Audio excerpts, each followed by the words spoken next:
Hey guys, it's World Class Cards. It's Logan Schneider, and I'm here with Kendall Burdette. And we're going to be doing a deck check profile right now of Ruby Amethyst. Yeah, so this is the Ruby Amethyst deck that I've been playing recently, Ruby Amethyst Evasives. So we're just going to go over each of the card selections real quick.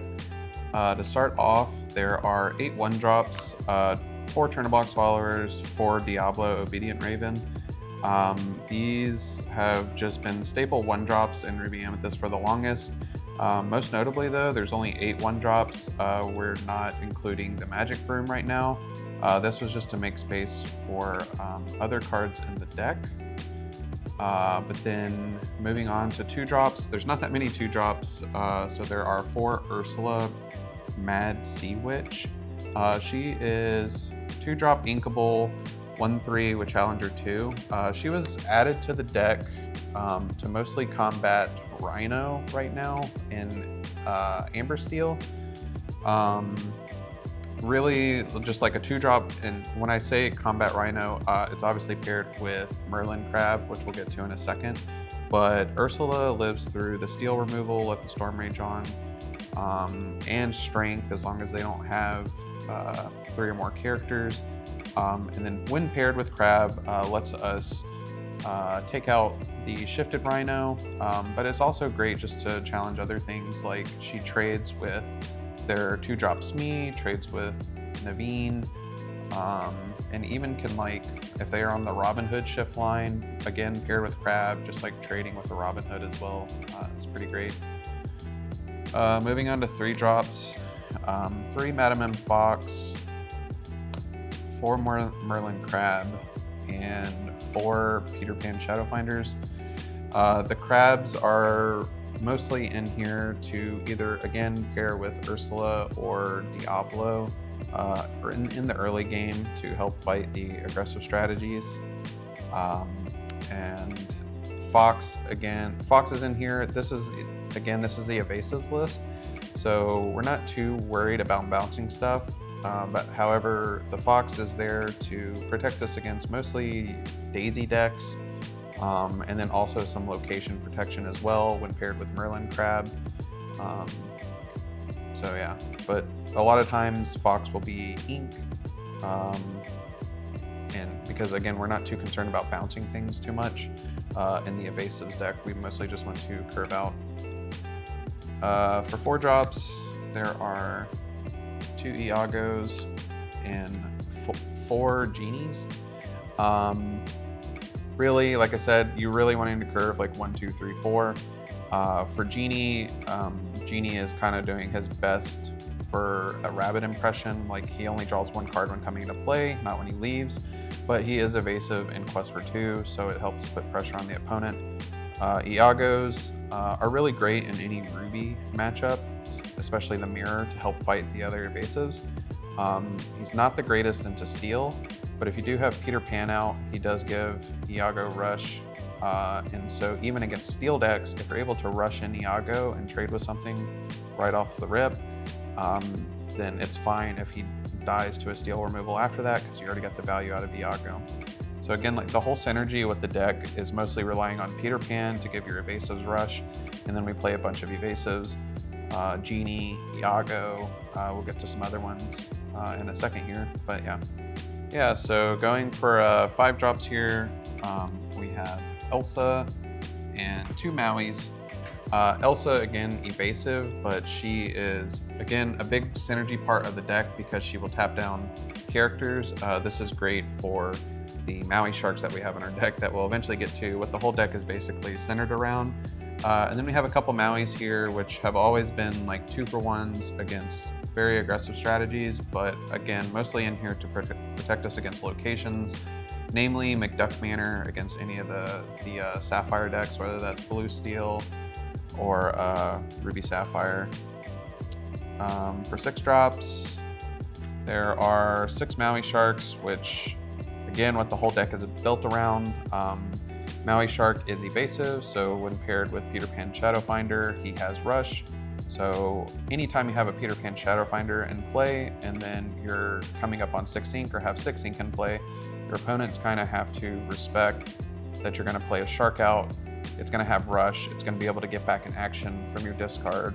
And then obviously gains 1 lore whenever you play an action. So when paired with any of your other actions, you just gain 1 lore passively. And this helps kind of like burn your opponent out. So yeah, anytime Shadowfinder's in play, they have to respect Shark, even when you're coming up on 9 ink as well. Being able to pair Shadowfinder plus Shark in the same turn is also threatening for them. I've included 1 Hades, the 7-drop. I believe this is Ruthless Tyrant, sorry. But he is uninkable, so you can't have too many in your deck, but he's been fine as a 1-of. The deck draws like plenty of cards. So Hades is really good in the grindy matchups where you just want to draw more cards. So he's able to, when he comes into play and when you quest with him, deal 2 damage to any one of your chosen characters, and then if you do, you draw 2 cards. So immediately when he comes into play, you can deal 2 damage, and a lot of our characters have a lot of toughness, like Iago. I mean, Peter Pan has 3 toughness, not a lot, but it obviously doesn't die straight from the 2 damage, Genie having 4 and Elsa having 5. So all of these characters live through Hades' ability unless you draw 2 cards immediately. His ability also goes great with the next card, which is the library. So the library lets us draw more cards when our characters are banished.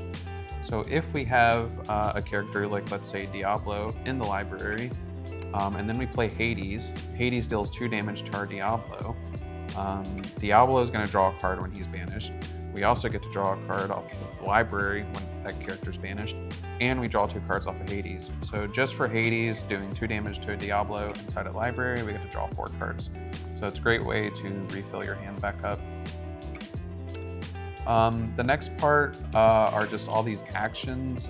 So these are just good synergies in the deck, and this is what a lot of time, these are the cards we're looking to get back with Shark. And they've also just been Ruby Amethyst staples for the longest.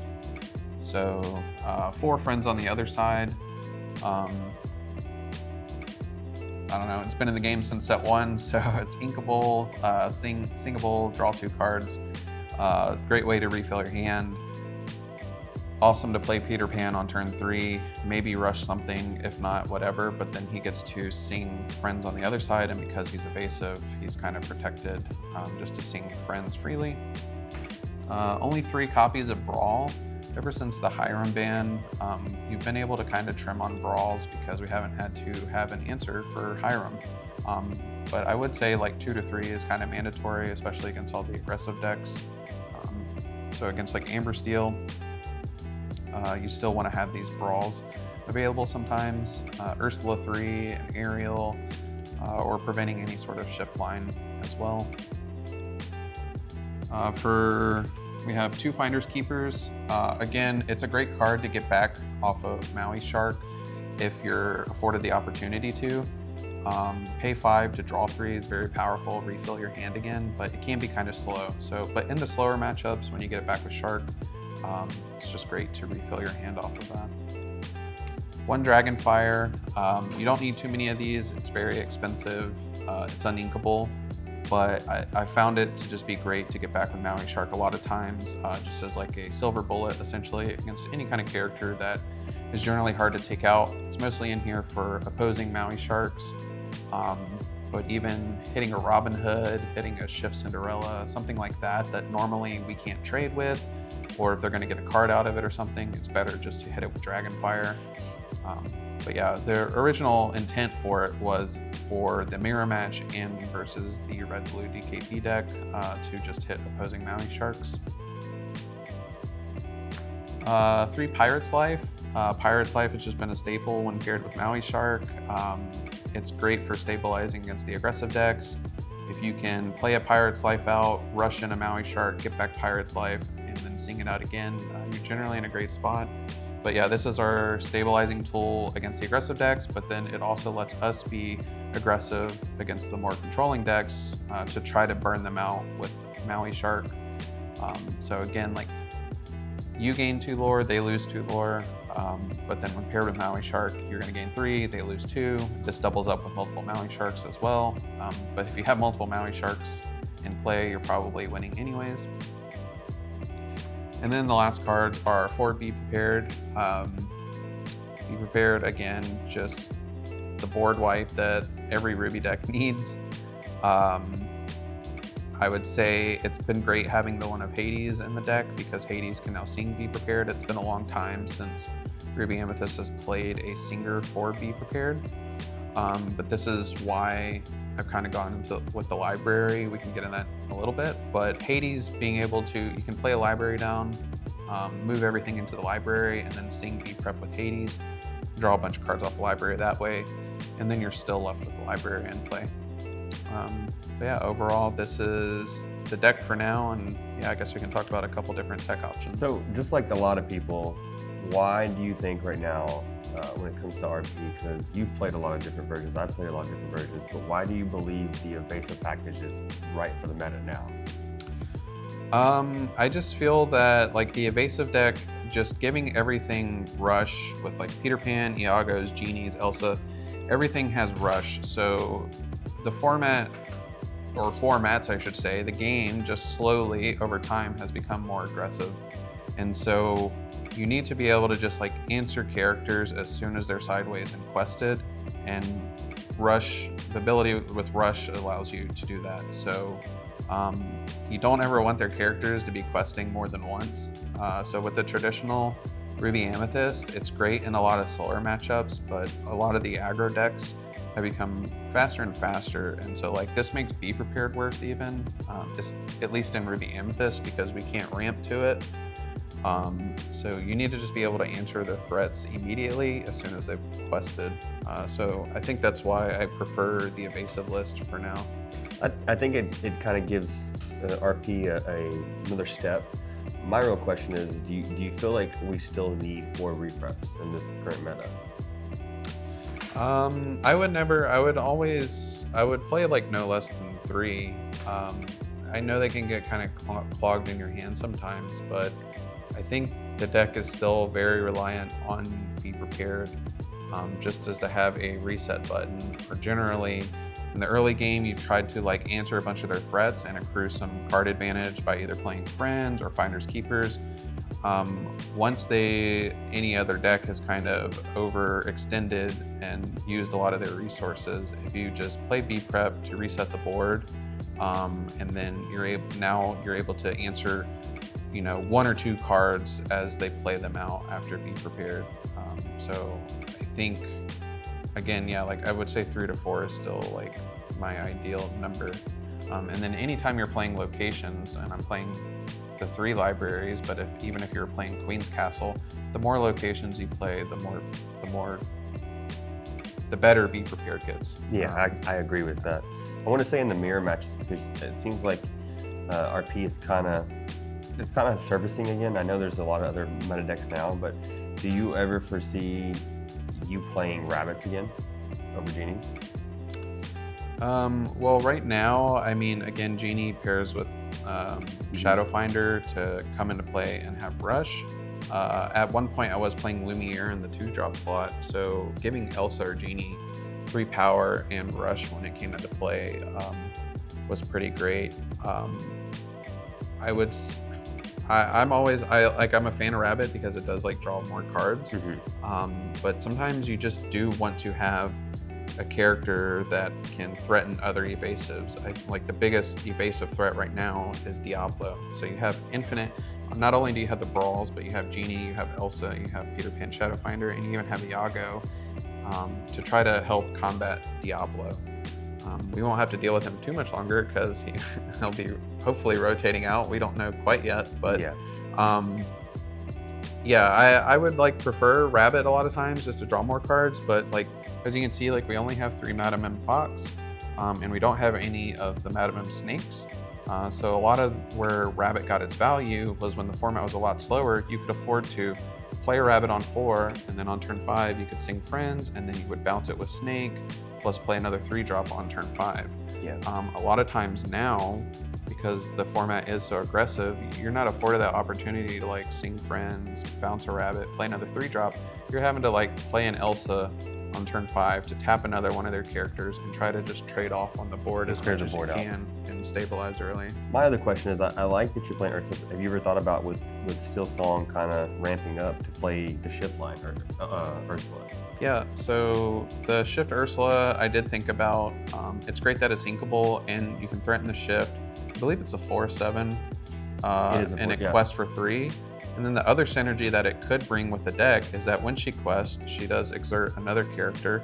So it's great. It can kind of act as an Elsa to tap stuff for the Maui Shark and let you challenge something with the Shark to get back another action. Ultimately, why I didn't include her was because she also turns off all other singers, not just your opponent's singers. So she stops singing for the rest of your characters as well until she's gone. But I think it's a great addition if you expect a ton of Steel Song. She can come in place of this Hades probably because they do both cost 7.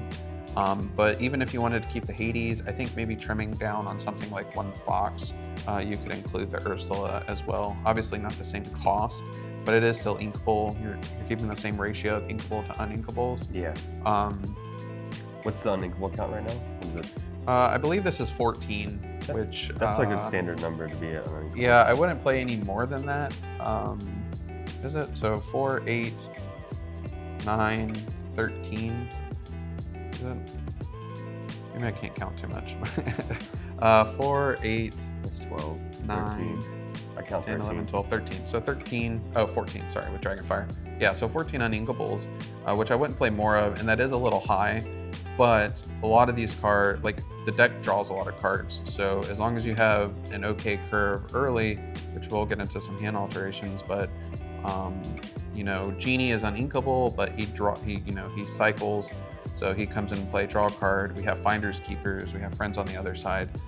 A lot of the deck just draws cards. Even on Diablo, your 1-drops, you know, these have been core 1-drops for a long time.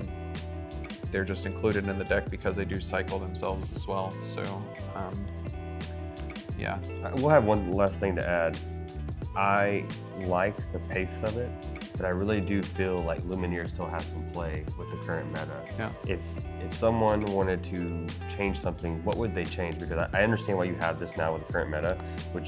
I'm just looking at what you're talking about now and that we have the rush package here.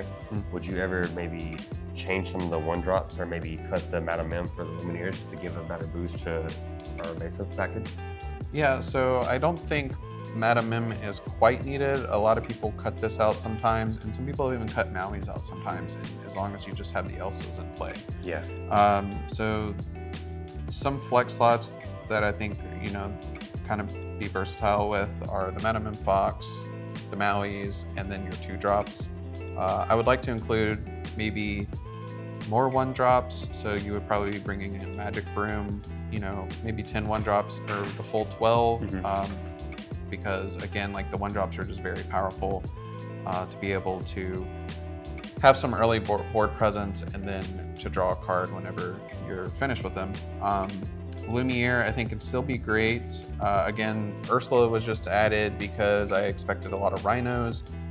But even something like this in like the Worlds format and triple deck format, you know, if your strategy is to ban steel, like you no longer need the Ursulas because you're not going to have to worry about rhinos. Yeah. You could play something like Lumiere to help protect you against Sisu, or Brawls, you know, against the Ruby decks.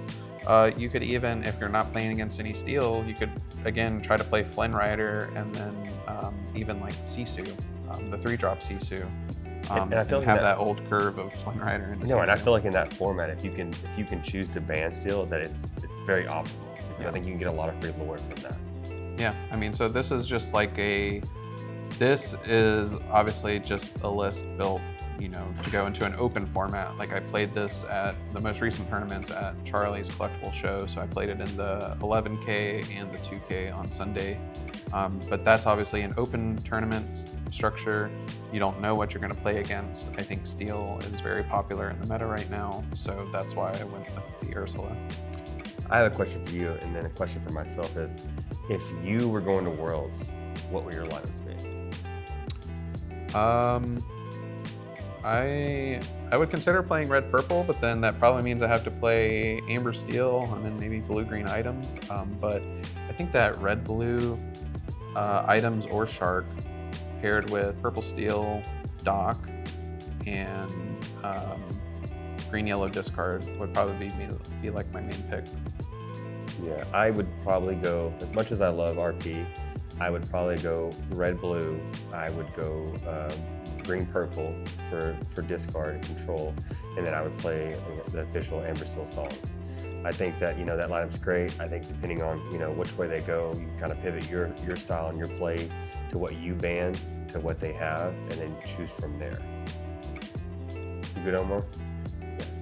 So, you guys done with the top? Yeah, we're done. We're gonna move to the next. Closing out. Yeah, no, we're just gonna go into now, guys. We're gonna close out to Mulligan's. Got it. Yeah. And alterations. Yeah. All right, guys, we're gonna be rotating now into doing some mulligans of the hand and some alterations of our hands, what we would choose in our opening hands as well. All right, can we go and shuffle it up? I really hope you never sell these. This is gonna be nice to keep forever. I guess you can't because your name's all over it. Yeah, unless people want them. Probably no one wants to Do a giveaway. Their names on them. So you don't have friends, you have groupies. There's a difference.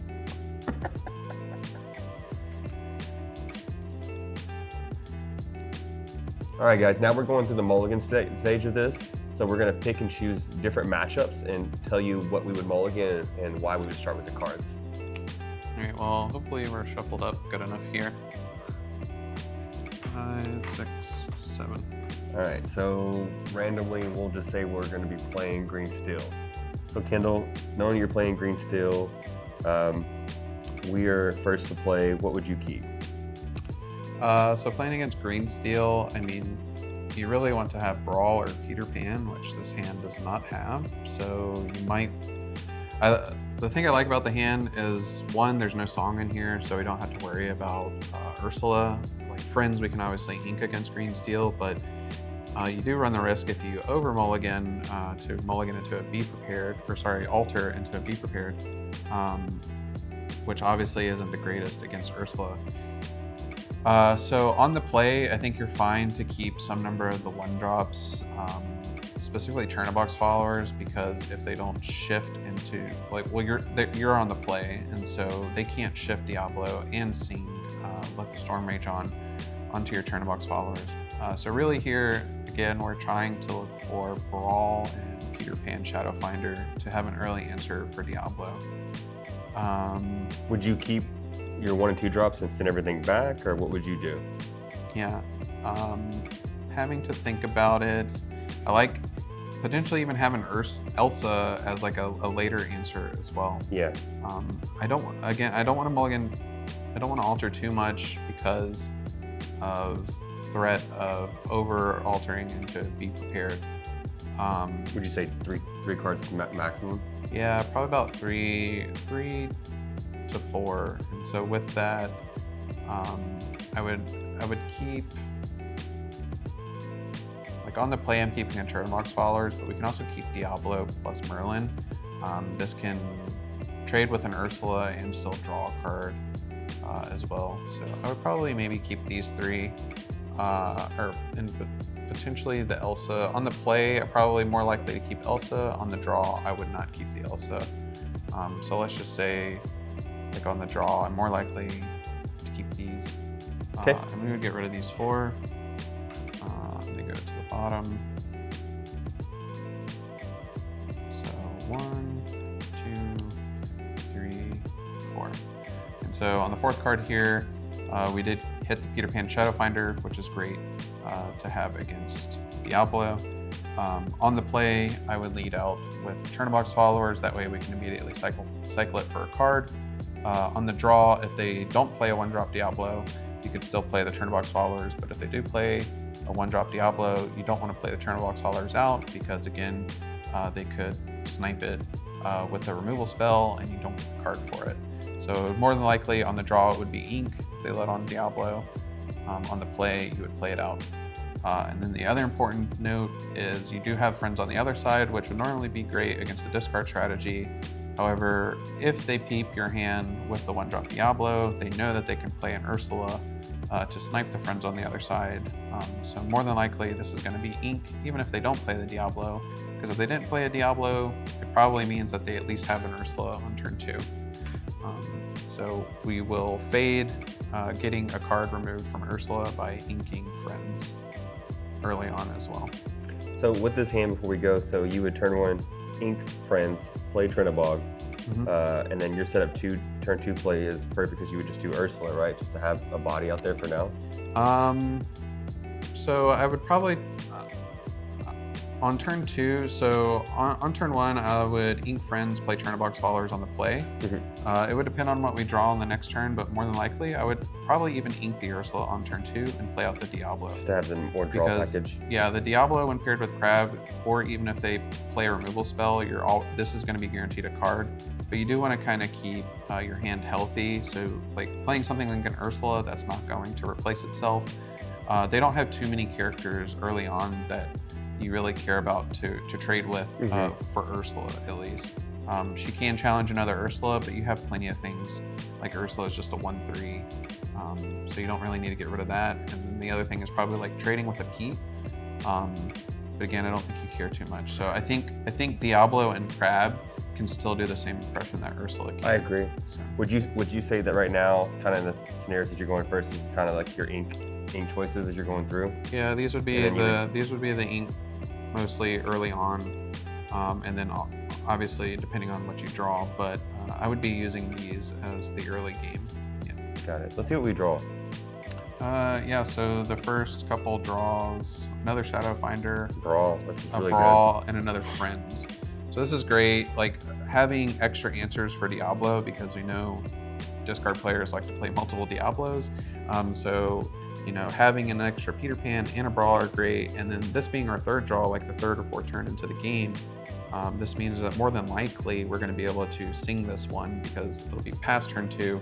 We're drawing this off the top.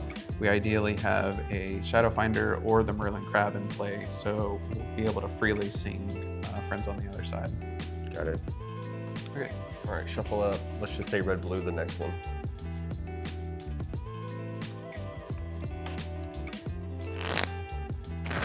I think people know how to play against red, blue. I think we talk about amber steel. I think that'd be more a popular opinion on that. We're good to go? Okay. So now, guys, we're going to be drawing hands, and then we're going to be mulliganing towards amber steel. This time we'll be going second, so we will on the draw. Excuse me.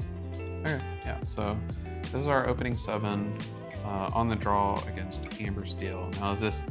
I guess it's important to note too. Like, would this be amber steel songs or songs? Okay. Songs is probably the more popular version, and then there's obviously like a diggy hole or aggro version. But against them, you definitely want some early board presence, like 1-drops, Ursula, and then Crab, and Diablo as well. So 1-drops or triple 1-drop on the draw against a Cinderella is very important to have. But yeah, I guess we'll talk about the opening hand real quick. Obviously, this hand doesn't look that great, but this is why Lorcana is so great, that we get a selective mulligan or selective altar here. So these are obviously, I mean, it's pretty obvious. We're not keeping any beep preps in our opening hand. Why is that?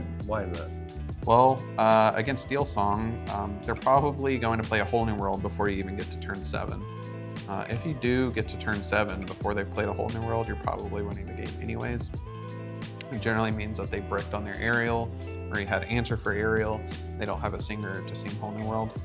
The rest of the hand too, though, isn't that great. I think I would almost only just keep Brawl. And we're on the draw, so it's not the greatest, but You'd have an answer for aerial. We can Brawl an aerial, or even at worst, like Brawl a Daisy if they're on Daisy, depending. But I would get rid of all this other stuff. We don't have a 1-drop for Fox to bounce. And even if we kept Fox instead of the Brawl, I think we're still not guaranteed. Hopefully we get a 1 or 2 drop. But if we don't, then if you keep the Fox in your opening hand, then you're looking at like not doing anything until turn 4. Genie, while it's great on the draw against Steel Song, is not the greatest. Like, it's great that Genie draws a card, but more than likely you play the Genie, he gets Zeus bolted, and then they sing Whole New World anyways.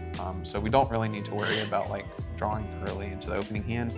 Again, what we're really looking for are multiple 1-drops and even like Peter Pan or Crab to just have some more like early board presence. So yeah, I would get rid of these 6 and just keep Brawl. It's also great that I guess we have 3 B preps in our opening hand, because that means we're not going to alter into them. So yeah, we put that on bottom, and then we draw 6. 1, 2, 3, 4, 5, 6. So yeah, we didn't hit a 1-drop, which is kind of a downside for this deck. Like, we do only play 8 1-drops. So even with a heavy altar like we did, you still don't have that. Now, that's not the worst, because a lot of times if they play Cinderella on 1, you really don't want to lead on a 1-drop anyways.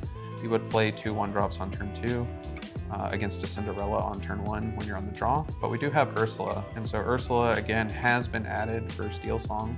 So you can't play Ursula on turn 2. It's going to live through Lilith the Storm Rage on. And any kind of singer that they tap, you threaten to trade with it, as long as it's not the Vanessa, Ursula, or Troubadour. But even when paired with Crab, she does trade with those 2. And so yeah, if this probably stays on board, and then like if their Ariel decides to sing Whole New World, then this can hit into the Ariel. We have an additional Brawl, and then we have the Shadow Finder on 3 as well. Starting out, I would probably be inking a redundant Maui and or Brawl, and then this Finders Keepers as well. Draw your card. Yeah. So like, we're on the draw, we draw another Finders Keepers. So I'm probably inking 1 Finders to start off with. Again, there's a chance, like if you're able to stop them singing Whole New World, or if they brick on their Ariel, then these Brawls and these Mauis can probably become relevant, because Maui, if they're on the Rhino shift line, will stop that. If they're on Robin Hood shift line, he's great for taking out Robin Hood as well. But against a Whole New World deck, I would say the math is almost 0% where you're going to be playing 1 or even 2 Finders Keepers on the draw against them. So at least 1 is safe to ink at first. And then I would be playing Ursula on 2. So the next draw would be Ursula. So from there, my ink is probably 1 Maui. It'd be Maui or Brawl. It would depend on what they're probably playing. I know we've passed turn 1 now, and we missed this chance to play Diablo, but after turn 3, because we're playing Ursula on 2, we're probably playing Pan on 3, then we can play like multiple 1-drops if we drew into that on turn 4. Or it's also important to keep the 1-drop Diablo, because on turn 4, if you draw into the Merlin or Madam M Fox, you can play 1-drop plus Fox, pick it up, and then challenge that way. And our third draw is Library. So again, early on, your game plan is not Library against a Whole New World deck. So more than likely, this would be ink as well. And you're mostly looking to stabilize, take out their early singers, and have some sort of board presence, empty out your hand. So playing a Library is not as important against Steel Song early on, because you're trying to empty your hand along with them, so that you get as much value out of their Whole New World as they do. Guys, thank you so much from World Class Cards. It's Logan. You can find me on Twitter at Logan Schneider, and you can find Kendall. Yeah, my Twitter is at actual NoImNot. That's me. And then I also have Metafy, metafy.gg at NoImNot. And I think that's about it. And that's where I'm most active, so that's the best place to find me.